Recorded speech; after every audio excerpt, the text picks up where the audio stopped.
मोक्षमार्गस्य नेतारं वेत्तारं कर्मभूतता ज्ञातारं विश्वतत्त्वानां वन्दे तद्गुणलब्धये। त्रैकाल्यं द्रव्यषट्कं नवपदसहितं जीवषट्काय लेशम् पंचान्ये चास्ति काया समिति गति ज्ञान चारित्र भेद इत्येतन्मोक्षमूलम् त्रिभुवनमहिते प्रोक्त नरे दिवेशे प्रतीयेति शतधाति स्पर्शति च मतिमान् यस्यैव शुद्ध दृष्टि सिद्धे जयप्रसिद्धे चौविहारायण फलं पत्ते वन्दिता अरिहन्ते मोक्षम् आरायणा कंसो उज्ज्वलमुज्ज्वलं रेवाहरणं साहरणं जनेश्वरं दंसणाचरितं तवानुनारायणा बढ़िया। तीसरा अध्याय।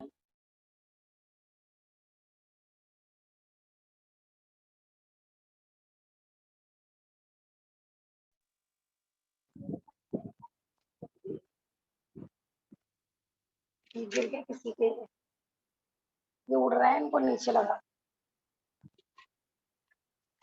रत्न शर्करा बालिका पंख धूम तमो महातमा प्रभा भूम्यो घनाम्बु वाताकाश प्रतिष्ठः सप्तो अधो अध तासु त्रिंशत् पंचविंशति पंचदश दश त्रि पंचोनेत नरक शत सहस्राणि पंच चैव यथाक्रमम् नारका नित्या अशुभतर लेशा परिणाम देह वेदना विक्रिया परस्परोदरित दुःखः संक्लिष्टा सुरोदरित दुःखाश्च प्राक् चतुर्थ्या तेष्वेक त्रिसप्तदश सप्तदश द्वाविंशति त्रैत्रिंशत् सागरोपमा सत्त्वानां परा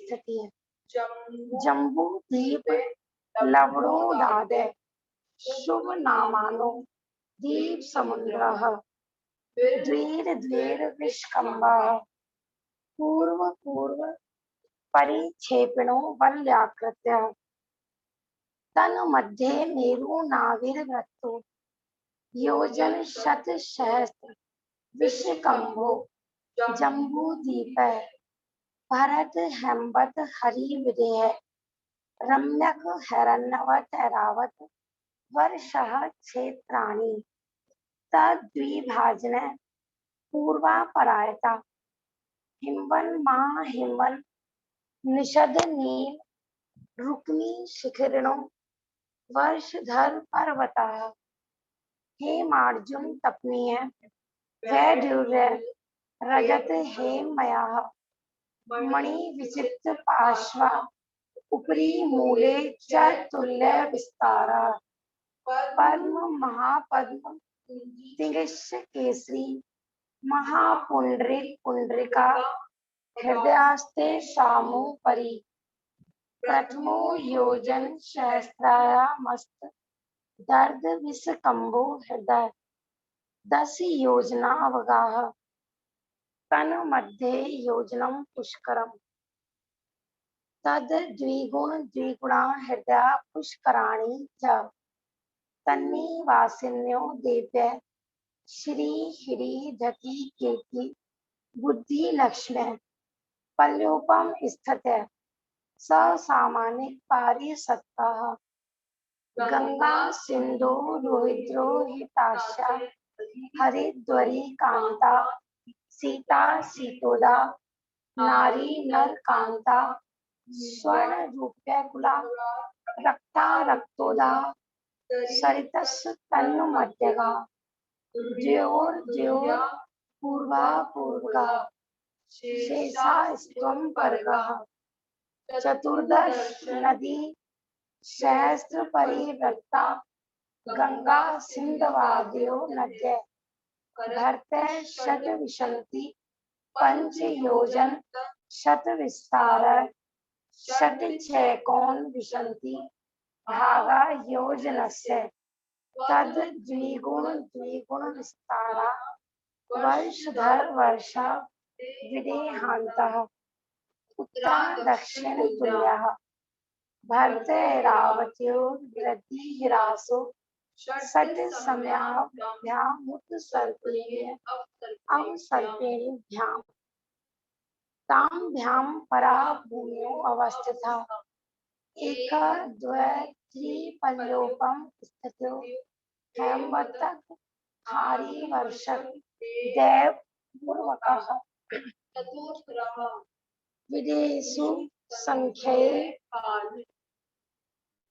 कालः भरतस्य विश्वकम्भो जम्बूद्वीपस्य 90 द्विर्घाती खंडे पुष्करार्धे च प्राग्मानुसोत्तरान् मनुष्या आर्यामलेच्छास भरत ऐरावत विदेह कर्म भूमियो अन्यत्र देव कुरु उत्तर कुरुभ्य नृत स्थिति परापरे त्रिपल्योपम मानत मूर्ते त्रियव्यो निजानाम च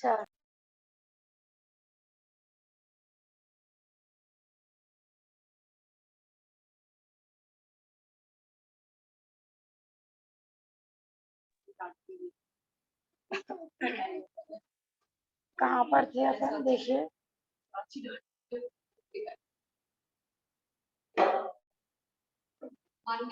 तुम्हारी मम्मी नहीं आई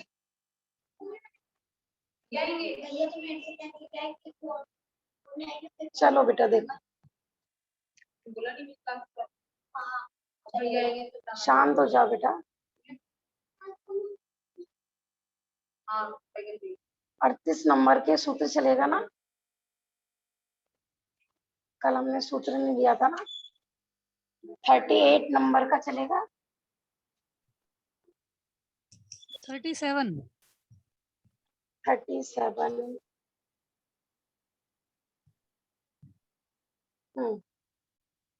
देखिए भाभी जी मुझे क्वेश्चन पूछना था। पूछिए भाभी जी। हाँ भाभी जी मैं ये पूछ रही थी जैसे योग जो होते हैं वो 3 भी होते हैं और 15 भी होते हैं तो जैसे अगर हम त्रियंश को लेंगे तो उनमें कितने योग कहे जाएंगे, चक्रवर्ती आदि को लेंगे तो उनमें कितने योग कहे जाएंगे? हाँ देखो क्या होता है मूल में तो योग 3 ही होते हैं मनोयोग वचन योग और काय योग।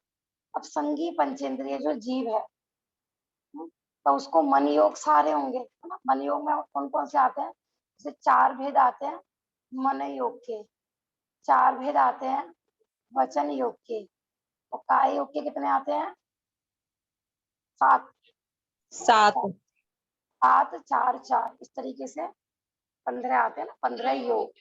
तो 4 में कौन कौन से आते हैं जैसे अपन पढ़ते हैं उभय अनुभय सत्य और असत्य और ऐसी मनोयोग के 4 भेद ऐसी वचन योग के होते हैं सत्य असत्य उभय और अनुभय और उसी ऐसी 7 प्रकार के कौन कौन से आते हैं योग। उसमें काय योग में यानी जितने प्रकार की काय है। अब देखो अब अपने को ये देखना है कि मानो हमारे कितने योग हैं। पहले अपन मनोयोग का देखते हैं तो संगी है ठीक है ना। तो सत्य मनोयोग भी है अपने ना जो वस्तु जैसी यदि हम वैसा स्वीकार करते हैं तो सत्य मनोयोग चलता है असत्य मनोयोग भी चलता है उभय भी चलता है अनुभय भी चलता है। अनुभय समझते हो कि ना सच और ना झूठ शुद्ध भाव जैसे नहीं शुद्ध भाव नहीं जैसे आवाज होती है ना मैं आपसे कहूँ इधर आओ साची बस हमने आज्ञा जैसे आज्ञावाची शब्द होते हैं या फिर जैसे जानवरों की आवाज नहीं होती है जैसे भौं भौं बोलता है ची ची चिड़िया कर रही है जितने भी जानवरों की आवाज है अब वो सब किसमें आती है वो सब अनुभव में आती है। ऐसे ऐसा भी आती है जैसे भगवान की वाणी निरक्षरी करती है उसको भी कहीं कहीं ध्वनि रूप में यदि लेते हैं ना तो जैसे मेघ बरसते हैं ऐसे ओमकार नाद गूंजता है। यदि आप ध्वनि रूप माने ध्वनि जितनी भी होती है ना, वो सब अनुभव में आएंगी। समझ में आ रहा है ना? और उभय में क्या आता है? कुछ सत्य है, कुछ असत्य है। हाँ, बच्चे का रोना भी आप ले सकते हो, हाँ अनुभव में ले सकते हो। ठीक है, अनुभव में माने कुछ स्पष्ट नहीं होता है कि सत्य है कि असत्य है। तो माने अभी संगी पंचेंद्रिय के चारों मन योग हो गए, चारों वचन योग हो गए। काय में अपन क्या देखेंगे भी हमारा औदारिक शरीर है, ठीक है ना, तो औदारिक तो है ही, अपने औदारिक योग चल रहा है काय में। वैक्रिक नहीं है तो वैक्रिक नहीं चलेगा, और वैक्रिक मिश्र भी नहीं चलेगा, क्योंकि जब देवों में जन्म होता है ना, तो अंतर मुहूर्त तक मिश्र माने अपर्याप्तक अवस्था में मिश्र योग होता है, तो वो भी नहीं है अपने इस समय। ठीक है ना, और क्या क्या क्या काय योग में और क्या क्या आएंगे? काय योग के नाम बताओ। आहारक, औदारिक, आहारक मिश्र और कारमाण योग।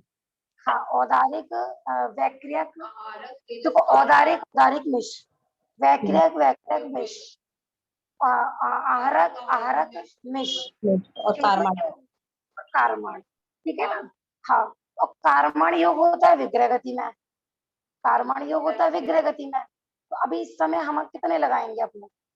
मुख्यतः लगाएंगे, वैसे हमारे औदारिक चल रहा है अभी इस समय।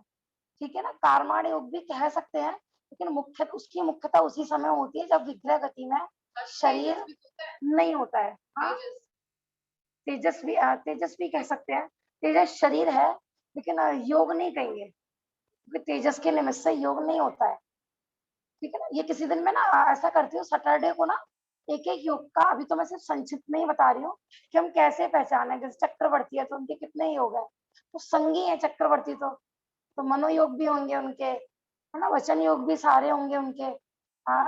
एक प्रश्न भी था ना, शायद नोएडा वाली भाभी जी का ही था, त्रियंचों के पूछ रहे थे शायद वो। तो जिन जिन त्रियंचों के वचन योग है, तो माने दो इंद्रिय से वचन योग प्रारंभ होता है, एक इंद्रिय के वचन योग नहीं होता, दो इंद्रिय से वचन योग प्रारंभ होता है। मन कहाँ से प्रारंभ होगा?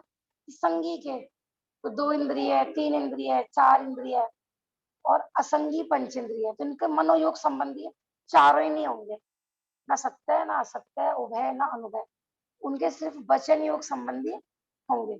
ऐसा इसका क्लियर ना, क्योंकि ये लंबा विषय है, एक एक योग का यदि समझना है तो तत्वार सार में बहुत अच्छे से समझा रखा है, तो अपन सैटरडे को थोड़ी देर यही वाला विषय ले सकते हैं। ठीक है ना भाभी जी? जो कर्म बंध होता है, जैसे कहते हैं मन वचन काय के योग से कर्म बंध होता है, तो वो ये उसमें ये 15 वाले लेंगे या 3 वाले लेंगे? तीन भी लेंगे और तीनों के प्रभेद भी लेते हैं ना, तीन ठीक तो है। मुख्य हो गए, फिर उनके हाँ जी। प्रभेद भी होते हैं, तो प्रभेद भी मुख्य होते हैं। अच्छा। ठीक है ना, ठीक है। जैसे संगी पंचेंद्रिय है, उसको ही कर्मों का आश्रव ज्यादा होता है। मैंने हमने बताया था ना कि कर्मों का ज्यादा आश्रव संगी को होता है, क्योंकि उसके मनोयोग भी है, चारों मनोयोग भी है, उसके वचन योग भी चारों है। तो जितने जितने योग बढ़ते हैं ना, कर्मों का आश्रव भी बढ़ता है। बस अंतर कहाँ पड़ता है कि कषाय कितनी है। ठीक है ना, तो तीव्र एक इंद्रिय ना तो तीव्र कषाय बांध पाता है, माने जो कर्मों की जो उत्कृष्ट स्थिति है ना, वो एक इंद्रिय नहीं बांध पाते हैं, वो भी मन वाले ही बांध पाते हैं। ठीक है, माने योग माने कुल मिला के कि मन वचन काय के, द्रव्य मन वचन काय के निमित्त से आत्मा के प्रदेशों में जो हलन चलन होता है, कंपन होता है, वो योग कहलाता है। उससे क्या होता है? उससे कर्म आते हैं, और फिर वो कब तक रहेंगे वो सब कषाय पे डिपेंड होता है। इस समय अभी देखो अपन शांत बैठे हुए हैं, मानो ऐसे ही, तो भी हमारे काय योग भी चल रहा है, मनोयोग भी चल रहा है, वचन योग भी चल रहा है, तीनों योग चल रहे हैं कि नहीं? अब जो जितना ज्यादा चंचल होता है जिसका मन वचन का है, तो उसके कर्म उतने ज्यादा आते हैं। जितना जितना जितना मन वचन काय की चंचलता कम होती चली जाती है, उतना उतना कर्म कमाने प्रारंभ हो जाते हैं। ठीक है ना, जैसे हम बता रहे थे ना, बच्चों के, बच्चे ज्यादा चंचल होते हैं तो उनके कर्म ज्यादा आते हैं, लेकिन उनकी कषाय कम होती है बच्चों की। अब बड़े भले ही चंचल कम है, उनकी मन वचन काय की प्रवृत्ति कम दिख रही है, कषाय तीव्र होती है। तो ज्यादा कर्म आना वो हानिकारक नहीं है इतना, जितना कि कषाय हानिकारक है। अरिहंत भगवान के सबसे ज्यादा योग बताया है, अरिहंत भगवान के भी पूरे अनंत अनंत कर्म आ रहे हैं, लेकिन वह कषाय नहीं है, आ रहे हैं और झड़ रहे हैं, आ रहे हैं और झड़ रहे हैं। इसके कितने योग होते हैं कि अपन तत्वार सार के माध्यम से सैटरडे को देख लेंगे थोड़ी देर। ठीक है ना? ठीक है भाभी जी। हाँ, क्योंकि लंबा विषय है ना, तो पूरी क्लास योग पर ही हो पाएगी, इसलिए। हाँ, कर्म भूमि और भोग भूमि का विषय चल रहा था। हाँ, ये वाला सूत्र नहीं हुआ था अभी। 37 नंबर का, भरत ऐरावत विद्या कर्म भूमियो अन्यत्र देव कुरु उत्तर कुरुभ्य। नहीं, ये नहीं पढ़ाया था सुलभ भैया ने। अभी नहीं पढ़ाया ये, नहीं नहीं, क्योंकि उन्होंने घात के आदि खंड तो समझाए थे। उन्होंने 172 पेज भी नीचे तक पढ़ाया था, बस जो पैराग्राफ दिया है यहाँ तक पढ़ाया था बस। ठीक है, ठीक है, ठीक है ना। कल वैसे हमारी जो चर्चा लास्ट छुट्टी थी, वो हम तत्वार सार से ही देख रहे थे, उसको भी थोड़ा सा ले लेंगे। पहले थोड़ा इससे पढ़ लेते हैं, और फिर थोड़ा सा जो विशेष बातें होंगी वो तत्वार सार से अपन देखेंगे। देखिए, 5 मेरु संबंधी 5 भरत, जिनको नक्शा ख्याल में होगा पूरे 2.5 द्वीप का, सुलभ भैया ने पूरा अच्छे से पढ़ाया था। तो माने हमने एक जम्मू द्वीप देखा था, उसमें कितना था, 1 भरत क्षेत्र, है ना। फिर 2 भरत क्षेत्र कहाँ पर है, धातकी खंड में 2 भरत क्षेत्र, एक राइट में और एक लेफ्ट में। उसी प्रकार पुष्कराग में भी 2 भरत क्षेत्र, एक राइट में और एक लेफ्ट में। बिल्कुल पता है, आप जैसे विदय क्षेत्र की यदि आप लाइन खींचोगे ना 2.5 द्वीप में, तो एक ही रो में बैठेंगे विदय क्षेत्र। सुमेरु पर्वत है तो आपने देखा होगा ना, क्रम से ऐसे लगाए रखे हैं। तो यदि आप उनको लाइन खींचोगे ना, तो 5 मेरु एक ही लाइन वाइज बैठेंगे। पूरे 2.5 द्वीप में आप बीच में एक लाइन खींचोगे, क्योंकि वो 5 मेरु सेंटर में ही है, माने बीच के सेंटर में तो हो गया सुमेरु पर्वत, तो इधर इधर वो भी बिल्कुल उसके एक ही सीध में है। ठीक है ना, एक, हाँ, जब भी तो लाइन से लगे रहते हैं, तो उस, हाँ जी, बीच में सुमेरु पर्वत में कितना गैप होता है। अब आप लगा लीजिए कि जम्मू द्वीप है 1 लाख योजन का, उसमें बीच में है सुमेरु पर्वत, फिर उससे दुगना है लवण समुद्र, उससे दुगना लवण समुद्र है, माने 2 लाख इधर, 2 लाख इधर, और सुमेरु पर्वत है बीच में, माने 1 लाख का आधा कर दो आप, 1,50,000 योजन, है ना। और 2 लाख इधर, 2,50,000, फिर आएगा धात की खंड द्वीप, फिर वो लवण समुद्र का दुगना है, तो मैंने उसको 4 लाख कर दिया। अब वो 4 लाख के सेंटर में है, इधर साइड, घात की खंड के, घात की खंड की चौड़ाई माने कंगन के जो आकार की है, उसके सेंटर में सुमेरु पर्वत है। इधर 2 लाख इधर कर लीजिए, 2 लाख इधर कर लीजिए, ये तो मैं स्थूलता से ही बता रही हूँ। बाकी सुमेरु पर्वत भी अपने आप में काफी चौड़ा है, लगभग नीचे 10,000 करीब बताया जाता है ना। इस तरीके से आप लगा सकते हो, 2 लाख, 4 लाख, लगभग 4.5 करीब तो बैठेगा एक में, है ना। एक सुमेरु पर्वत से दूसरे सुमेरु पर्वत की माने जो अंतर है, गैप है, इतना बैठेगा ना। हाँ, 2 धात की खंड में हो गए, विजय और अचल। पहले मतलब राइट में विजय और लेफ्ट में अचल, फिर पुरस्कार में विजय, नहीं नहीं, मंदर, और इधर बिंदुनमाली, राइट में मंदिर और इधर बिंदुनमाली, ऐसा। शायद मैं थोड़ा सा स्क्रीन शेयर करके कह रही थी, चलो मैं थोड़ा सा बता देती हूँ। भाभी आप पूछ रहे थे ना, हाँ, धात की खंड 2.5 द्वीप के अंदर ही आएगा। हाँ, देखिए, प्रश्न, पुरस्कार द्वीप देखो, 2.5 द्वीप, एक तो जम्मू द्वीप हो गया, जम्मू द्वीप, दूसरे नंबर का है धात की खंड द्वीप, और तीसरे नंबर का था पुष्कर वर द्वीप। तो पुष्कर वर को आधापन आधा करते हैं ना, तो 2 और आधा, ऐसे 2.5 द्वीप बताया था। अब मोबाइल जिनके पास हो, मोबाइल खोल सकते हैं अपना, इसमें देख लीजिए आप। मैं थोड़ा सा जरा स्क्रीन शेयर करके बता रही थी। प्रश्न था कि घात की खंड की रचना किस तरीके से है, पुरुषकार्थ की किस तरीके से है। तो देखिए, जैसे हमने बीच में बनाया था,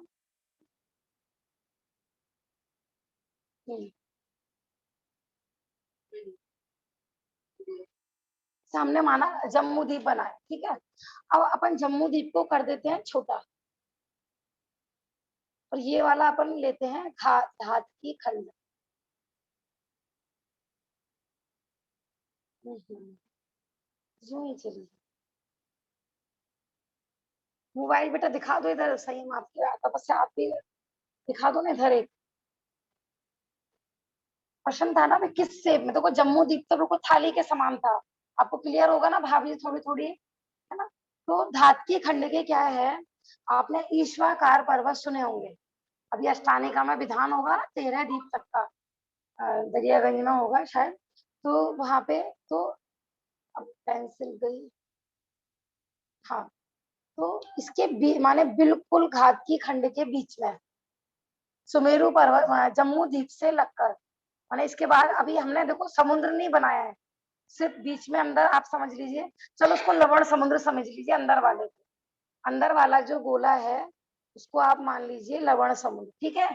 और उसके बाहर बनाया, दिखाओ बेटा, इधर दिखाओ, एक मोबाइल इधर दो बाबू, धातकीय खंड, तो ऊपर जो हमने लाइन खींची है वो होगा ईश्वाकार, और एक नीचे लाइन खींची है, इसको बोलेंगे अपन ईश्वाकार पर्वत ना। ईश्वाकार बनता है ईशु से, ईशु माने बाढ़, माने जैसे बाढ़ होता है ना, उसको सीधा छोड़ा जाता है, तो ऐसे जो ये पर्वत है ना बिल्कुल सीधे स्ट्रेट बने हुए हैं धातकीय खंड में, स्ट्रेट माने एक ऊपर और एक नीचे, उसके कारण क्या हुआ है, इसके दो पार्ट हो गए, दो घातकीय खंड हो गए।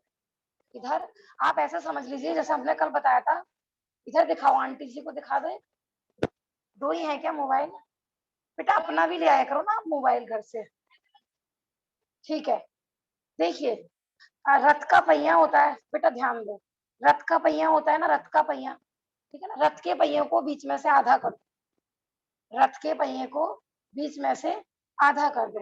अब जो यहाँ पर भरत देखो, हमने जब जम्मू द्वीप में तो ऐसे लिए थे, पहला भरत, फिर हेमवत, फिर हरि, इसमें कैसे चलेगा, भरत, हेमवत, हरि, विधेय, माने विधेय बैठेगा बिल्कुल बीच में, और इधर भी विधेय बैठेगा बिल्कुल बीच में, और जम्मू द्वीप में भी बिल्कुल विधेय कहाँ था, बीच में ना। भरत, हेमवत, हरि, विधेय, रम्यक, हिरण्यवत और ऐरावत।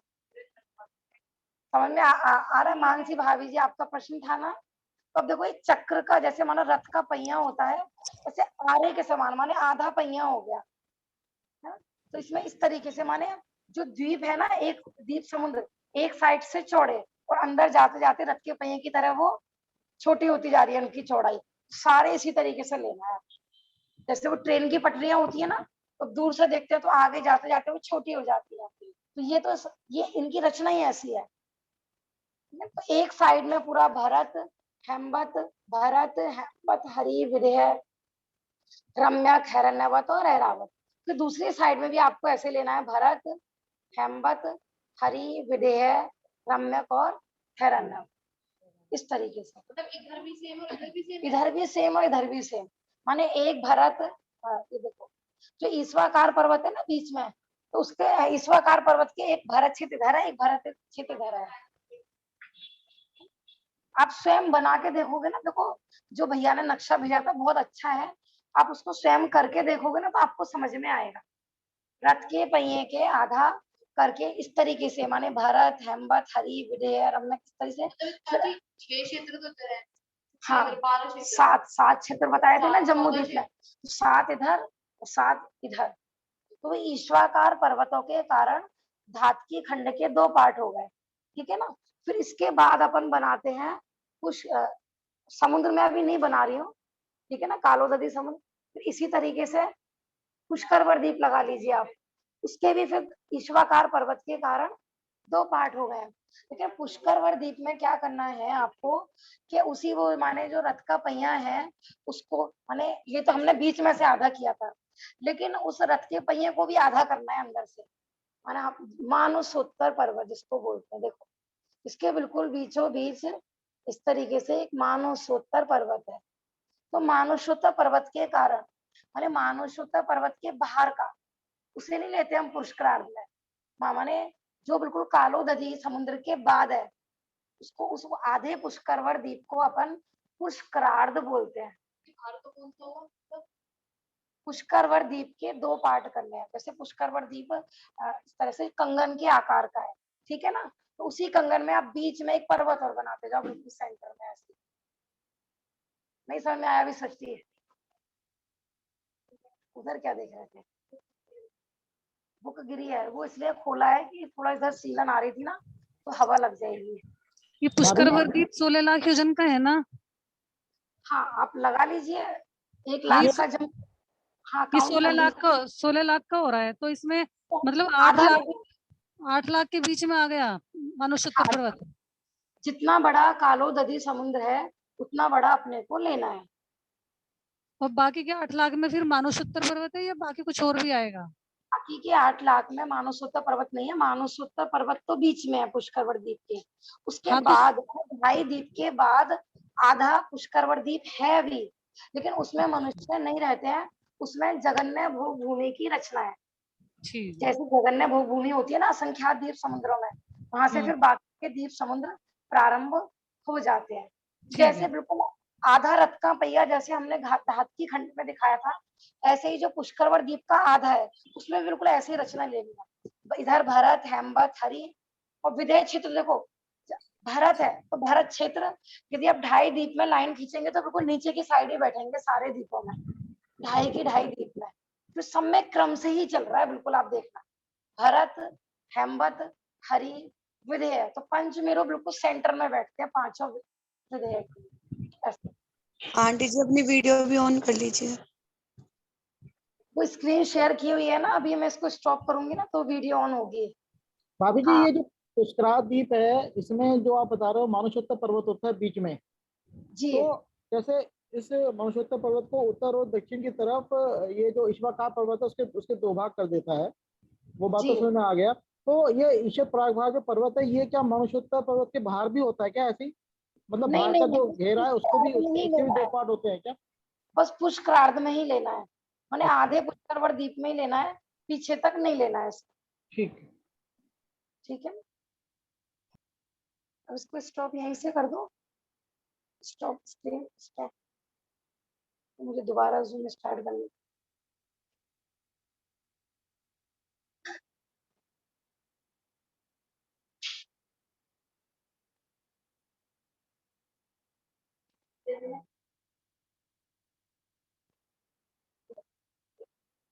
ठीक है, ठीक है ना। अभी मैं पूरा ढाई दीप वाला फोटो नहीं लगा रही हूँ, अभी अपन थोड़ा सा पहले पढ़ते हैं। पीडीएफ तो लगानी पड़ेगी, या फिर अपन ऐसे करते हैं, ये वाली पीडीएफ की जगह पहले जो कल हमारा विषय छूटा था ना जहां पर, तो थोड़ा सा जो तत्वार सार से अपन ले रहे थे वही वहीं से प्रारंभ करते हैं। देखिए कल हमने कहाँ पे एंड किया था, छठे काल का के बारे में चल रहा था। ठीक है ना, छठे काल में माने जैसे जैसे पुण्य घटता है तो बाहर बाहर में पुद्गल परमाणु रूप जो वस्तुएं आदि होती हैं उनका भी अभाव होता चला जाता है। तो बेटा शांत हो जाओ। देखो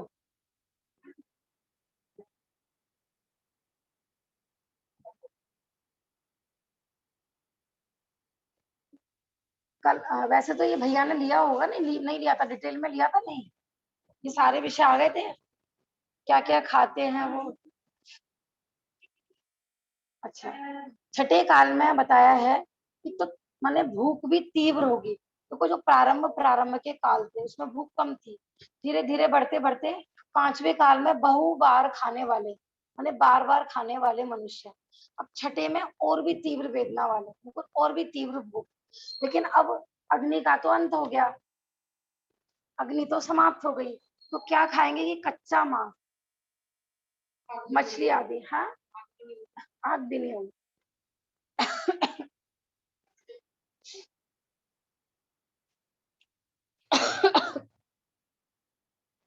किसी को भी अन्न का भोजन नहीं मिलेगा, है ना। सभी जीव क्षुधा, कृषा, उष्ण, किसी विविध प्रकार के दुखों को भोगेंगे। देखो वर्षा आदि भी जो होती है ना, ये इसमें भी सब पुण्य पाप का निमित्त नैमित्तिक संबंध होता है।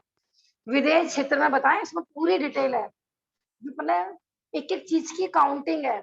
7 प्रकार के बादल, 7 दिन तक शुभ वर्षा, और बिल्कुल समय से, माने जब जब जब जो जो खेती का टाइम होता है ना, और जहां जहां जैसी आवश्यकता होती है। विदेश क्षेत्र में कभी भी अतिवृष्टि, अनावृष्टि, इति, भीति, ये सब नहीं होते हैं। हाँ हाँ देखो हाँ सही बात है। अब देखो कभी अचानक से बारिश हो जाती है, जब जरूरत नहीं है जब बारिश हो जाती है, जब लोग बारिश चाहते हैं तब नहीं होती है, अचानक से कहीं पर भी बादल फट जाते हैं। आए दिन आप देखिए बेटा, सुनो, हाँ बाढ़ आदि आ जाना, अचानक से कुछ भी हो जाना, लेकिन विदेश क्षेत्र में ऐसा नहीं होता है ना। इसमें सारा लिखो, मैंने बादलों तक के नाम लिखे हुए कि किस मौसम में किस चीज की जरूरत होती है, उसी हिसाब से। मेरी भावना में पढ़ते ना, इति विति व्यापे नहीं जग में वृष्टि समय पर हुआ करे, कभी वहां अकाल आदि नहीं पड़ता है। अपने यहाँ तो 12 वर्ष का अकाल पड़ा था ना, भूखमरी फैल जाती है, इस समय महामारी फैली हुई है।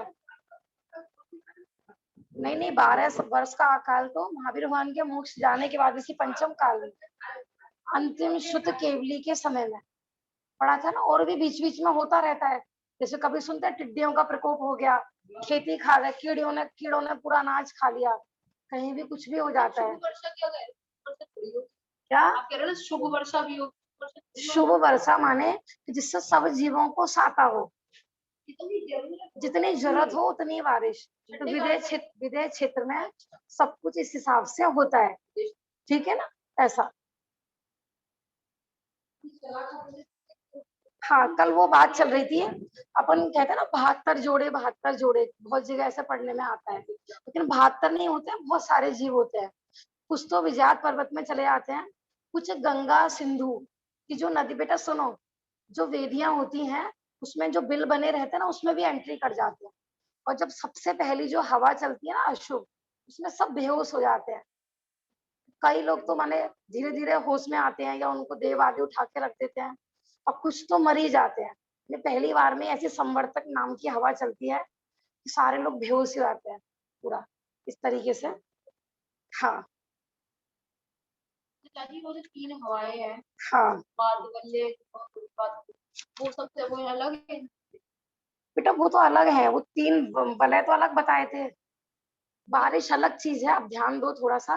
वर्षा अलग चीज है, वो हवा अलग चीज है, वो स्थिर हवा है, जिस पे लोग टिका हुआ है, वो स्थिर हवा है। तो ये चलने वाली या अस्थिर हवा होती है, ये तो अभी आपने हवा पे वो अलग है। हाँ वायु कायिक के भेद पढ़े थे ना हमने, आंधी रूप, तूफान रूप, अलग अलग इनके नाम भी थे, ठीक है ना। अब प्रश्न ये भी होता है कि जैसे मानो भोग भूमि समाप्त होती है, कर्म भूमि प्रारंभ होती है, तो पहली बार में बीज कहाँ से आते हैं, है ना, सबसे पहली बार फिर आम कहाँ से आते हैं, जितने भी फल फ्रूट है, अनाज कहाँ से आता है।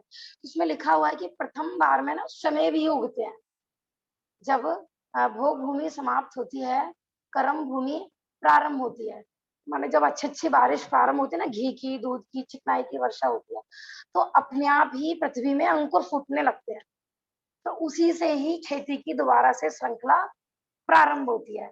तो कुलकर होते हैं ना, वही बताते हैं कि आप जब ये फल खा लेंगे और इसके जब बीज बचेंगे, तो उनको आपको दोबारा से बोना है, आपको खेती करनी है। हाँ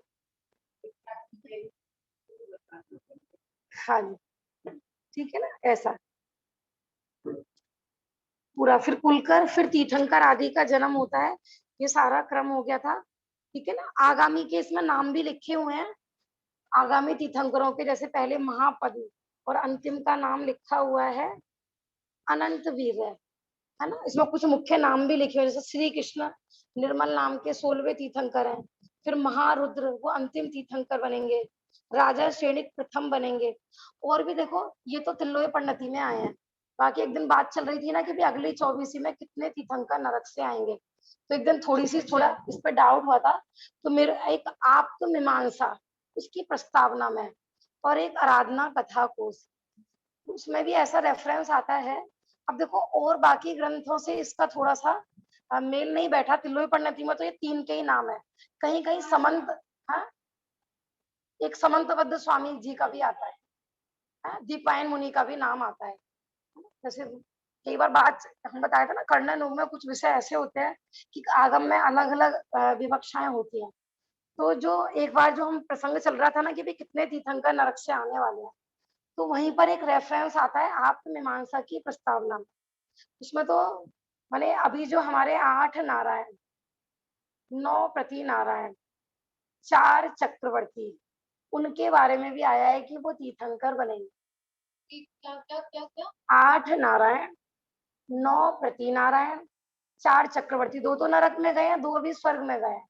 एक श्री कृष्ण का नाम था उसमें, शायद वो मैं यहाँ नहीं लेके आई, मैं उसको उस पे ग्रुप पे भेज दूंगी उसको, है ना। देखो अलग अलग विवक्षाएं होती हैं।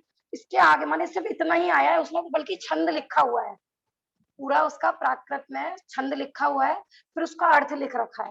लेकिन त्रिलोय परिणति में सिर्फ 4-5 के नाम है, बाकी उसमें ऐसा लिखा हुआ है। लेकिन इस तरीके से क्लियर नहीं आया है कि अगली 24 में ही बनेंगे क्रम से। उसी में राजा सैनिक का भी नाम है उन्हीं के साथ, और समंतबद्ध स्वामी जी का भी नाम है उसी में।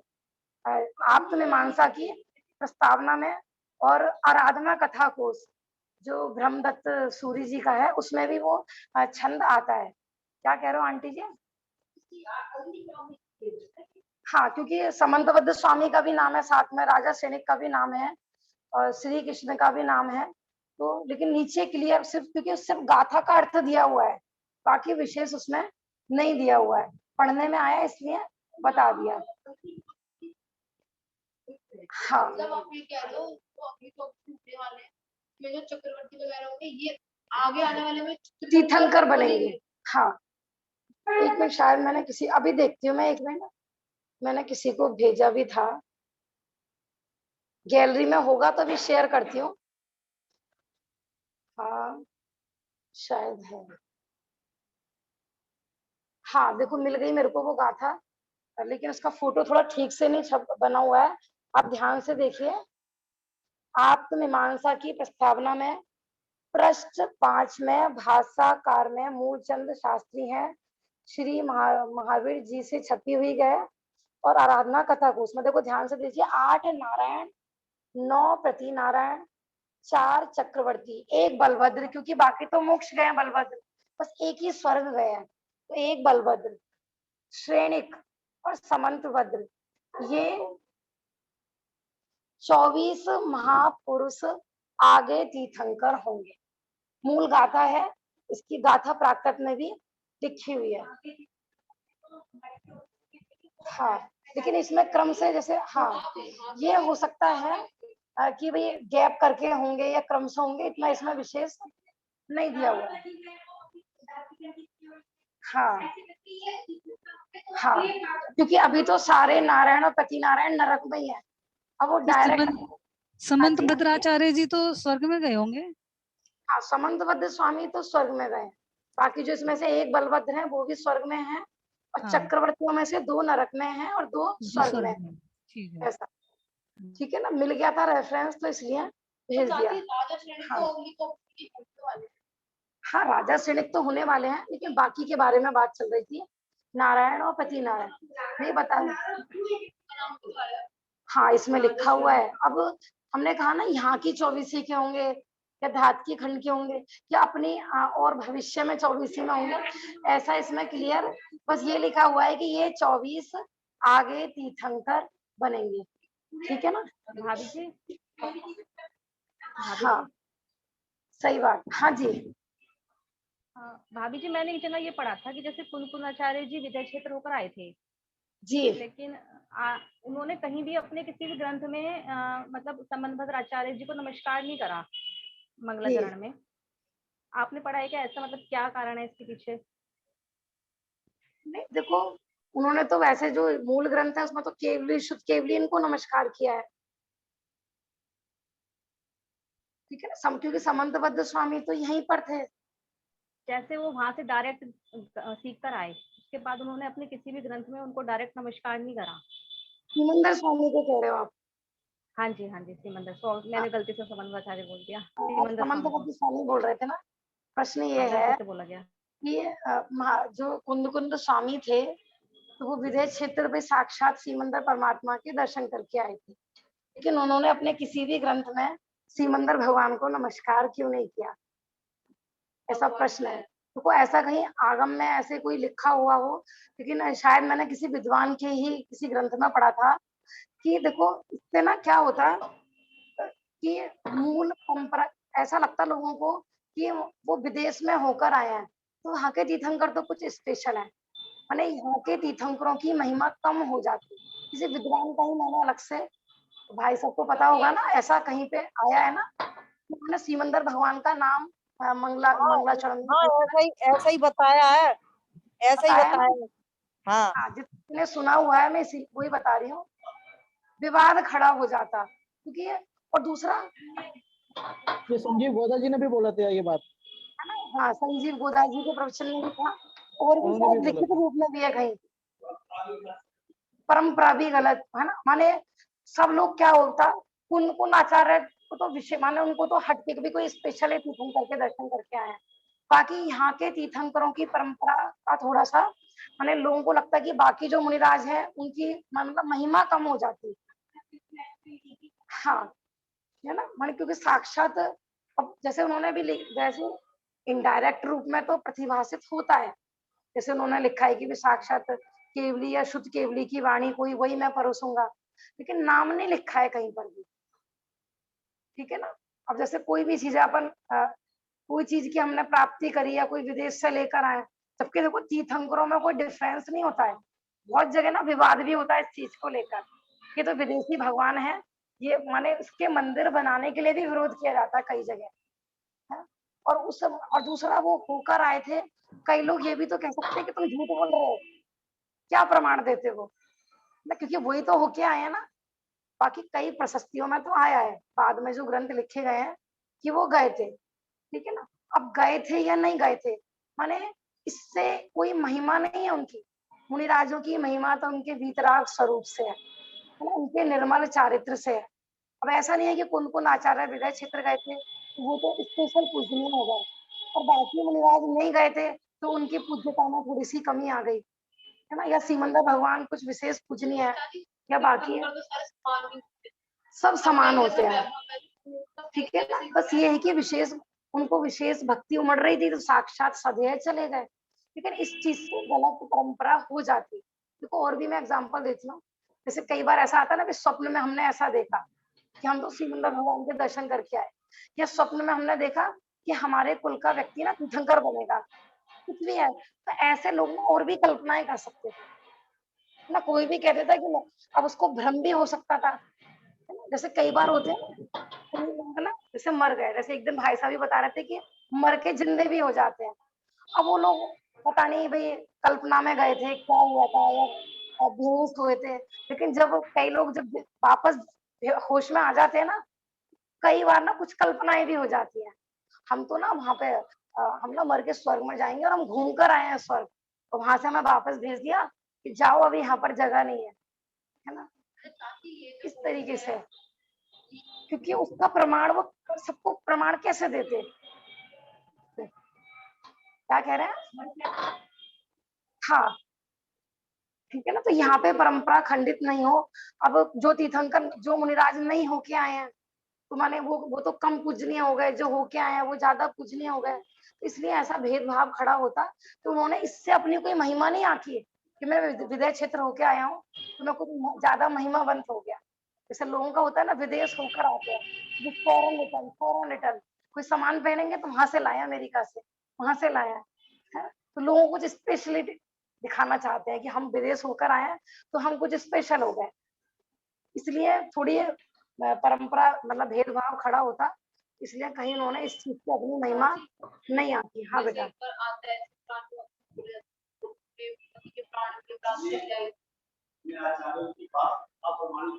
हाँ, अन्य आचार्यों की बात अप्रमाणित हो जाती है कि बेटे ये तो साक्षात शिव भगवान की वाणी सुनकर आए हैं, तो इनके द्वारा लिखित ग्रंथ तो हो गए प्रमाणित, है? और बाकी क्या है कि वो एक के बाद परंपरा से चली आई है तो उसको कह देते लोग अप्रमाणित। ठीक है ना, इस तरीके से।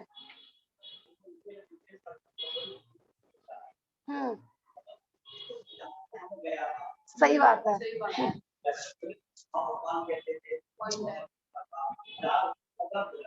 हाँ, सही बात है। और लोगों को तो इन्हीं चीज का इंतजार होता है। वो लोग तो चमत्कार पे रिश्ते हैं, वो भी उड़ के गए थे तो वो सारे लोग बस बाकी सबको छोड़ के उन्हीं के पीछे भागते हैं। फिर लोग तो इन्हीं चीजों पे रिश्ते हैं ना, तो कोई यद्यपि है धर्म में पावर होती है। कल बात चल रही थी ना, भाई साहब भी कह रहे थे कि जो देव होते हैं ना, तो वो तब क्यों नहीं आते हैं जब धर्म का भी संकट आता है, तब क्यों नहीं आते हैं, है ना? बाद में जब कल्कि पूरे धर्म का नाश कर देता है तभी क्यों आते हैं? है? तो भैया जब जहाँ पर जैसी योग्यता होती है तभी देवों को भी वैसा ही विचार आता है ना? ऐसा नहीं है। देखो आज ही मैं एक कहानी पढ़ रही थी, एक शायद इधर साउथ में ही हुई है, एक सती हुई है, पंचम काल की है, अति अम्मे इस तरह का उनका नाम था। तो उसमें आया था कि एक बार ये जो कर्नाटक में जितने भी रत्नों की प्रतिमाएं प्राप्त होती है ना, जिन मंदिर प्राप्त होते हैं, सब उन्हीं के द्वारा स्थापित की गई थी। और हस्त माने हजारों हस्तलिखित उन्होंने ग्रंथ लिखवाए थे उस समय में।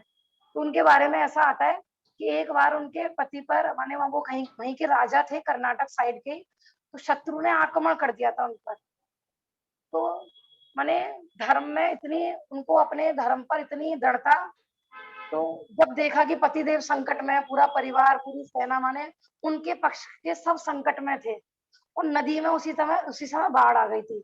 तो एक साइड में शत्रु का संकट और एक साइड में बाढ़ का संकट। तो नदी के सामने ही खड़ी हो गई कि यदि मैं अखंड पतिव्रता हूँ तो माने तो हे नदी माने तुझे मेरे शील धर्म की मुझे मतलब मेरी आज परीक्षा है। तो कहते हैं कि उनके धर्म के प्रभाव से वो नदी की जो बाढ़ आई थी ना वहीं की वहीं रुक के रह गई पूरा। अब कई बार ऐसा भी हो सकता है कि चमत्कार नहीं होता, ये भी तो हो सकता है कि नहीं। अब हम देखते हैं कहीं धर्मात्माओं पे तो देव रक्षा करने आ गए और किन्हीं धर्मात्माओं पर देव रक्षा करने नहीं आए, है? तो अब बताओ धर्मात्माओं तो ऐसा है कि जिनकी देव रक्षा करने आए वो बड़े धर्मात्मा और जिनकी देव रक्षा करने नहीं आए वो छोटे धर्मात्मा। समझ में आ रहा है कि नहीं, है ना? जैसे हमने एक बार वादिराज मुनिराज का भी बताया था, कोढ़ दूर हो गया, है? लोगों ने तो कह दिया ये चमत्कार है, लेकिन उन्होंने नहीं कहा, क्योंकि अगर वो ये कहते कि ये उनके धर्म के प्रताप से हुआ है, तो इतने मुनिराज जो घानी में पेले गए थे, जिन पे संकट आया था, उनके धर्म के प्रताप से नहीं हुआ। तो क्या वो धार्मिक नहीं थे? अकंपनाचार्य आदि 700 मुनिराज वो धार्मिक नहीं थे क्या? ये सब अपने पुण्य पाप का खेल होता है। इधर अपना पुण्य का उदय होता है, उधर देवों को भी ऐसे रक्षा करने के भाव आते हैं और पाप का उदय चल रहा हो और हम सत्य धर्म को मानने वाले ही हैं, है ना? हमारे अंदर अपन बिल्कुल निर्दोष है, फिर भी संकट आ सकता है ना? ऐसा तुमने जो भी जगत में जितना भी ये खेल दिखता है ना, ये सब पुण्य पाप का ही परिणमन दिखता है और ज्ञानी जीव उसके ज्ञाता रहते हैं, है ना? उससे अपनी महिमा कम ज्यादा नहीं आंकते हैं कि उनकी रक्षा तो करी थी तो वो तो ज्यादा धर्मात्मा हो गए, हमारी तो कोई देव रक्षा कर ही नहीं रहा है तो हम तो धर्मात्मा है ही नहीं। समझ में आ रहा है कि नहीं? ऐसा जैसे अनंत वीर्य के बारे में आता है तो परिणामों की कैसा कैसा खेल होता है। मैंने जैसे अपन कहते हैं ना किन्हीं मुनिराजों की तो रक्षा करी और किन्हीं की नहीं करी, ऐसा क्यों? कि उन्होंने पूर्व में कोई ऐसा निगत्य निकाचित कर्म बांधा होता है कि आज इतनी धर्म साधना करने के बाद भी वो कर्म ढीला नहीं पड़ा था, है? और वो भी जो हमें उपसर्ग दिखता है ना, वो भी हमारी दृष्टि में होता है उपसर्ग। हाँ वो तो उपसर्ग के भी ज्ञाता रहते हैं। सही बात है, वो तो बड़ा चमत्कार हो, लेकिन मोक्ष जाना चमत्कार नहीं लगता है ना। बाहर में नदी का पानी रुक गया, बादल रोक दिए, अग्नि का नीर बन गया, ये सब दिखाई देते हैं कि हाँ ये कोई धर्म का प्रताप है। ऐसा अनंत वीर की मैं बता रही थी, जिनको अपन कहते हैं ना इस काल में सबसे पहले मोक्ष गए थे। तो मैंने पूर्व में बताते हैं कि वो इतने उग्रसेन नाम के थे वो कोई, और वो इतने क्रोधी थे कि उनके क्रोध के आगे ना कुछ कोई भी नहीं टिकता था। एक बार वो राजा के भंडार गृह में माने वहां के जो भंडार गृह के जो कर्मचारी थे उनसे लड़ झगड़ कर उनको मार पीट के वहां का पूरा सामान निकाल लाए पूरा। और फिर बाद में जब राजा को भी गुस्सा आया, उनको मार पीट की, तो वो मर के व्याघ्र बने। अब देखो माने एक शेर आदि, व्याघ्र माने शेर टाइगर ले सकते हो व्याघ्र में। वो आता नहीं है जब आदिनाथ भगवान ने वज्र जंग की पर्याय में आहार दान किया था रिधिधारी मुनिराजों को, तो वहां पर 4 जीव थे कि नहीं थे? तो वहां जो व्याघ्र थे ना वो अनंत वीर रही थे, जो बाद में अनंत वीर बन गए। तो अब पूर्व में कोई ऐसा पाप का बंद किया, अब कोई कहे कि जब उन्होंने पाप बंद किया था, इतना अत्याचार किया था, अब उनके 1 सेकंड में पाप धुल गए क्या? ये सब कर्मों की स्थिति अनुभाग पर डिपेंड होता है कि उन्होंने कर्म किस टाइप के बांधे हैं। किसी का तो इतना बड़ा पाप भी धुल जाता है और किसी का ऐसा वज्रलेप के समान हो जाता है कि वो नहीं धुलता है ना? तो मुख्यतः देव शास्त्र गुरु के जो जिराधना में जो पाप बंद होते हैं ना, वो निवृत्ति निकासित होते हैं। उनका उदय आता ही आता है अधिकतर, और उसमें भी ऐसा आता है कि श्रेणी आरोहण के समय वो भी खत्म हो जाते हैं। उनका बल भी बस 7वें गुरुस्थान तक ही रहता है। 8वें गुरुस्थान के बाद कोई विचार कैसे भी, माने वज्रलेप के समान कर्म क्यों ना हो, सब जली हुई रस्सीवत अपने आप ही झड़ के वज्र वज्र माने बताया था ना, लोहे ऐसी धातु होती है वज्र के, उसमें माने उस पर यदि हम गिर जाए तो हम चूर चूर हो जाएंगे, लेकिन उसका कुछ नहीं होएगा। जैसे वज्र प्रसव नाराज सेनन नहीं बताया था ऐसा, ठीक है ना। अभी अपन पढ़ेंगे आगे आगे, जैसे लवण भैया ने पढ़ाया था, लवण समुद्र में पाताल पढ़ाए थे कि नहीं? मैंने अंदर जैसे अभी अपन यहाँ देखते हैं दीवारों में से सीलन आ जाती है, मैंने अपन कितना भी सीमेंटेड करते हैं, लेकिन जो वज्र की दीवारें होती है ना, लवण समुद्र के जो अंदर है ना, वो वज्र की दीवारें हैं। कैसी दीवारें हैं? वो इतनी मोटी मोटी होती है कि कभी ऐसा नहीं होगा कि वो सीलन से खराब हो गई, पानी निकल निकल के नरक में निकल गया थोड़ा पानी माने वो कोई पानी वानी नहीं सोखती है, इसको कहते हैं वज्र। पढ़ ना लवण समुद्र के बारे में, जो पाताल कलश वगैरह बताए थे, ये ले लेंगे आप। अगर नहीं पढ़ाया था भैया ने तो अपन ले लेंगे। तो अपन बोलते हैं ना, पूर्णिमा पे तो समुद्र का जल बढ़ता है और जो कृष्ण पक्ष होता है उसमें घटता है, माने शुक्ल पक्ष में बढ़ता है और कृष्ण पक्ष में घटता है। आज साइंस की भाषा में कहें तो ज्वार भाटा उसको बोला जाता है। तो ऐसा कोई ये सब जो भी होता है ना, वो पाताल कलश के कारण होता है। वो पाताल कलश क्यों बोलते हैं? कि वो पूरा 1 लाख योजन गहरे है, माने उनके बाद फिर सीधा नरक ही प्रारंभ होता है। और वो सिर्फ लवण समुद्र में ही होते हैं, बाकी जितने भी समुद्र है ना, मात्र 1000 योजन गहरे हैं।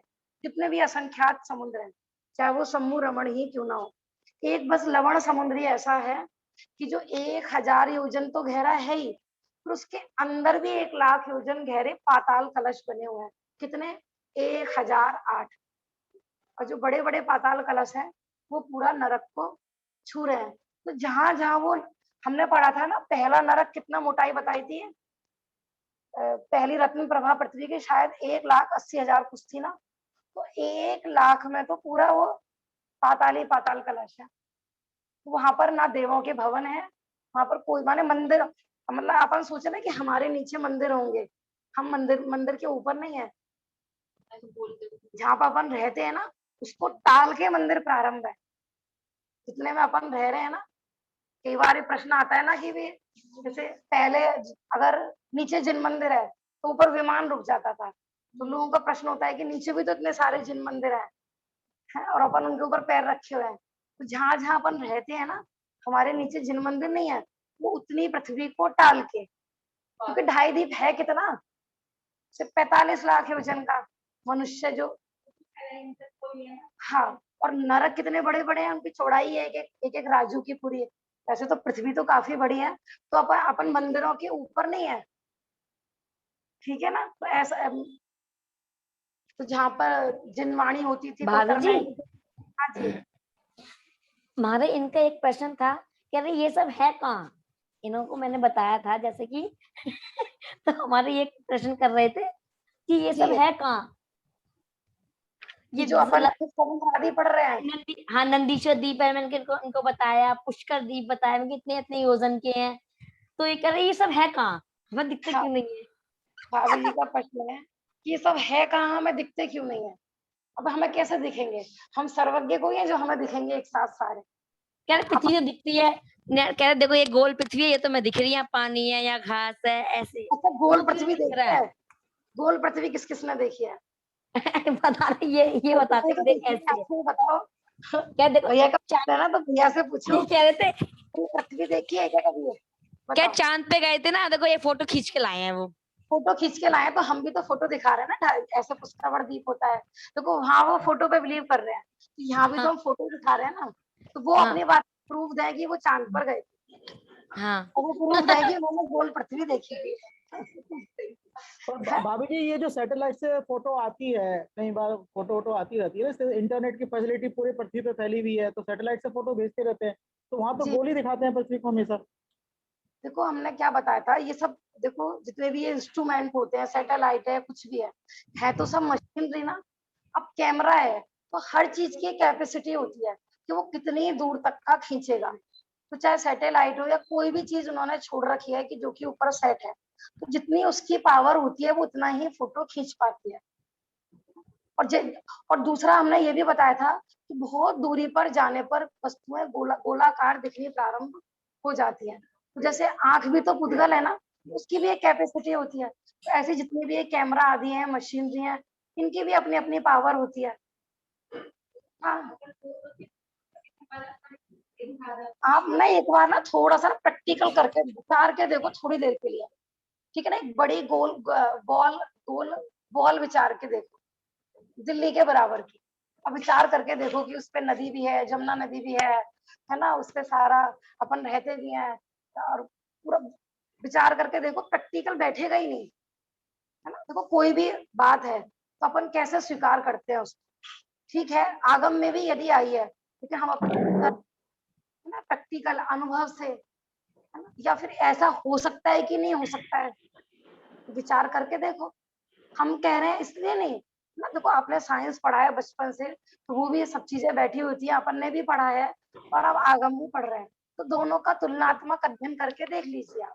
पर भाभी हाँ, जी ऐसे एक चीज तो ये बोलते हैं कि अगर हम एक जगह से चले तो चलते रहे तो घूम के फिर वापस उसी जगह पे आ जाते हैं, तो ये जी, सिद्ध तो करता है कि जहाँ हम घूम रहे हैं, चल रहे हैं, वो गोल है वो चीज, तभी हम उसी उसी जगह आ जाते हैं दोबारा घूम के। क्योंकि संजीव गोदा जी ने भी यही बात बताई थी कि ऐसा तो पॉसिबल है कि आप चलोगे घूम के आ जाओगे, तो वो कुछ ये कह रहे थे कि ये जो जहाँ हम रह रहे हैं, ये कुछ 5,000 धनुष ऊपर उठी हुई है, कुछ हाँ, ऐसा भी ये चीज आती है क्या?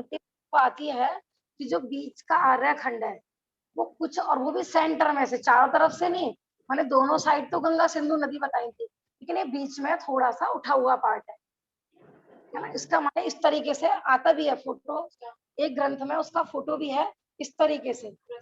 हाँ, आर्य खंड का जो बीच का पार्ट दिखा रखा है वो थोड़ा सा उठा हुआ दिखा रखा है, ठीक है। तो देखो यहाँ पर पढ़ाया जा रहा है इसलिए सत्य है या साइंस सत्य है, यहाँ पर अपना अपना विवेक करना है ना, तुलनात्मक अध्ययन करना है, ऐसा पॉसिबल है या नहीं है, मैंने आपको आपके प्रश्नों का समाधान स्वयं ही मिल जाएगा, और नहीं भी मिल पाएगा ना, इतना आपको पता लग जाएगा कि क्या सत्य है और क्या सत्य है।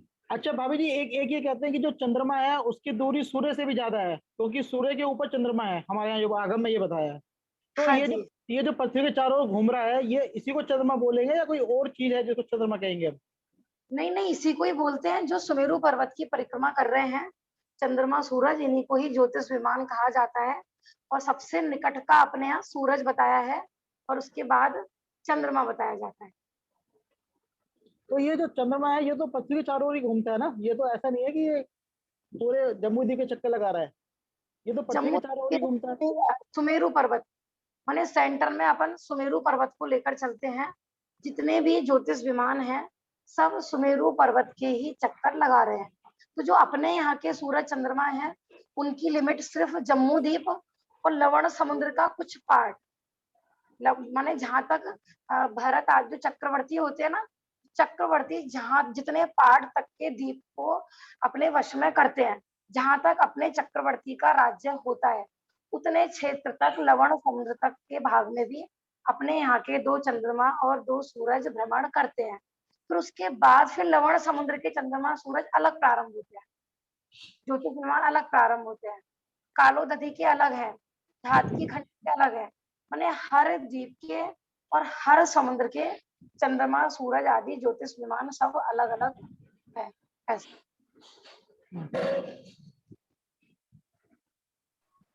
सब में आंटी जी दो दो ही होते हैं सूर्य चंद्रमा? नहीं नहीं, सब में 2-2 नहीं होते हैं, तो अपने यहाँ 2-2 हैं, बाकी सब दुगने दुगने बढ़ते चले जाएंगे आगे आगे। जैसे हम अपन ने क्योंकि विस्तार का होता ना, एक द्वीप से दूसरे समुद्र का विस्तार दुगना दुगना, तो इसी तरह से माने ये जो जैसे जहाँ पर 2 हैं, आगे आगे बढ़ते बढ़ते संख्या 4 है, पहुंच जाते 32 है। चार अगर इस तरह से आगे। देवों का भी सारा प्रकरण आएगा। अभी फिलहाल अपन मध्य लोक का था, चल रहा था, थोड़ा सा इसी का विशेष करके कल अपन लवण समुद्र के थोड़े पाताल का फोटो देखेंगे। बाकी फिर जब देव गति का वर्णन आएगा ज्योतिष देवों का, तब विशेष रूप से इनका वर्णन लेंगे।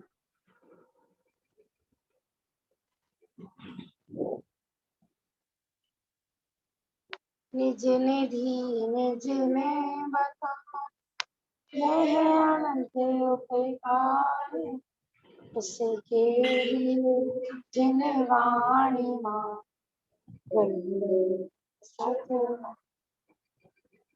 नमो अरहंताय, नमो सिद्धारम, नमो आयरीदारम, नमो वृक्षाय, नमो